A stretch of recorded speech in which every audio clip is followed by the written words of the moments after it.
If you want to win more games in pickleball and increase your pickleball IQ, then this video is for you. I've been around the game of pickleball for about 6 years and I've drastically seen the game change. But that being said, there are so many misconceptions I am hearing specifically about the third shot drop. So if you want to increase your pickleball IQ and walk away with more strategy that's going to help you win more pickleball games, then this video is for you. I'm going to be sharing the 5 most common misconceptions about the drop shot, so let's get into it. Now, the first misconception that a lot of people are believing is that the third shot drop is dead. And I can't tell you how far from the truth that really is. And in order to prove it to you, I'm actually going to show you footage from the pros' recent games, so that you can see that the third shot drop is very much alive. So I took a look at the real clear stats of the PPA 2024 Atlanta Championships between Annalie Waters and Catherine Parento versus Anna Bright and Rachel Rohrbacher. And I looked first at how many drops versus drives were hit in the 4 games of their championship Sunday. And what I found was pretty interesting. So in the entire 4 games of their championship Sunday match, what I found was there was a total of 156 third shots hit. Now, of those 156 shots, the total drops were 110, meaning that was 71% of their third shots were drops, and 46 were drives, which was the remaining 29%. So over 70% of their third shots were drop shots. That's a pretty big discrepancy, and you really just can't tell me with that data that the third shot drop is dead. Now, sure, could this vary from team to team depending on how much they like their drive versus drop? Yeah, but remember, Annalie Waters and Catherine Parento are both top women's singles players, and Anna Bright and Rachel Rohrbacher both come from tennis and have a great drive. So it's not that they're not confident in their drive or they don't have a good drive, but they are just intentionally choosing to drop more. So I feel like that has to say something. The numbers can't lie here. So whoever is telling you that the third shot drop is dead is lying to you, because it's very much alive and well. Now let's move on to misconception number 2, and it's that you should be hitting your drop shot at the apex. Now, if you don't know what the apex is when the ball hits the ground and it comes up from the bounce. The apex is that highest point of the bounce. So a lot of people automatically think that you should hit the ball there because there's strategic times that actually is the spot where you hit balls. But when hitting a drop shot, it's actually way more advantageous to wait until after the apex as the ball's coming down and decelerating. Now, the reason why is because as the ball comes down, it's decelerating, so it's not moving as fast, it's losing speed, and you're able to really feel and control that ball better. The worst thing that you can do is take a drop shot that's off the short hop or a very short bounce off the ground, and actually at the top of the apex, you're still at a disadvantage. So the most advantageous spot to hit it is not at the apex, it's as soon as it's decelerating after the apex.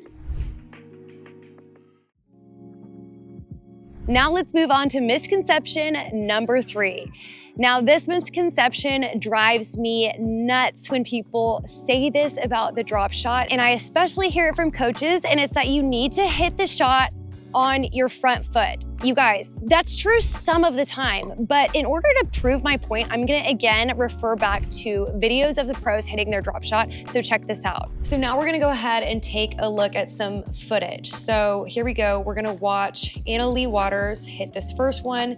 As you can see, she totally hit that on her back foot. You can't argue otherwise. And it was still a good drop.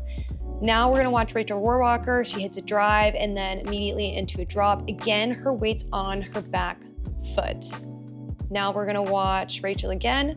It's kind of hard to see, but again, her weight's on her back foot when she's hitting this drop shot. Now we're gonna go ahead and watch Rachel Rohrbacher. This was one shot that I found her hitting a drop shot on her front foot, but I had to really hunt and dig to find this specific shot. So I mean, you saw it for yourself. I don't really know what else to tell you. They're hitting great drops off their back foot, off the side, off the front. They're hitting great drops either way. So instead of making it your goal to hit your drop shot off your front foot, try to make it your goal to have your drop shot having your momentum moving forward. Because remember, the reason why coaches say don't hit on your back foot is because if you hit on your back foot, your momentum's going backwards.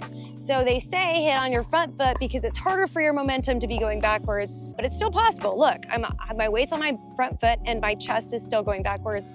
So it's a wording thing, but it's really important that you have this concept right. You can hit on whatever foot, just make sure your momentum is taking you forward so your ball is not popping straight up. It has forward momentum on it. Oh, hey, if you're watching this channel, it probably means that you really like pickleball. And if you really like pickleball, you probably want to get better at it, which means you should enroll in my free Mastering the Dink video series. What's going to happen is you're going to click the link below and I'm going to send you one video to your inbox every single day for the next 15 days with a tip that's going to level up your dinking. Now back to the video.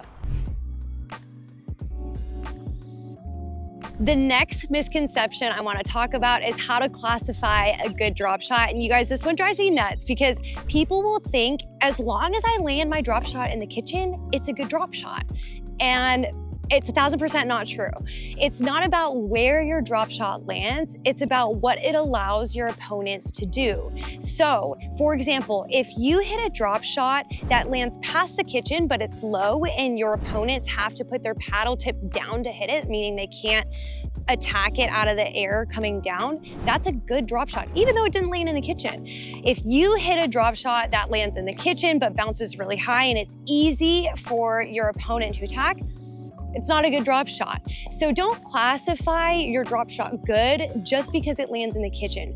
Classify your drop shot good as one that makes your opponents have to hit up on it. So when you're hitting a drop shot, make it your goal not to land in the kitchen. Make it your goal to make your opponents have to hit up on it. That is a good drop shot. Now, this last misconception has to do with where to drop. Now, I've heard people say, well, if I drop an aggressive angle, then it's really hard for my opponents to get to. But here's the thing. This is geometry and court geometry at its best. Angles will create angles. So if you drop a really aggressive angle cross court, then guess what? You're opening up the whole court for your opponent to hit. They can go down the line, middle, or take an aggressive angle to the other side.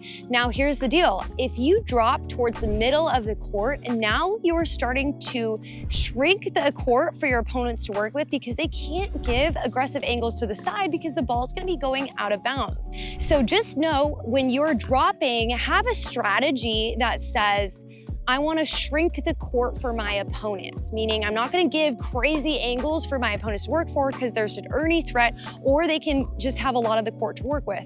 You want to think drop towards the middle of the court. I think 80-20 rule, 80% in that middle, that's kind of where you want to go, and work with that because now you're shrinking the court for your opponents to work with, and the ball that you're receiving back from them is way more predictable. So if you like this video, go ahead and give me a like and subscribe to my channel because we are going to be rolling out so many more videos to come. Thanks so much for watching.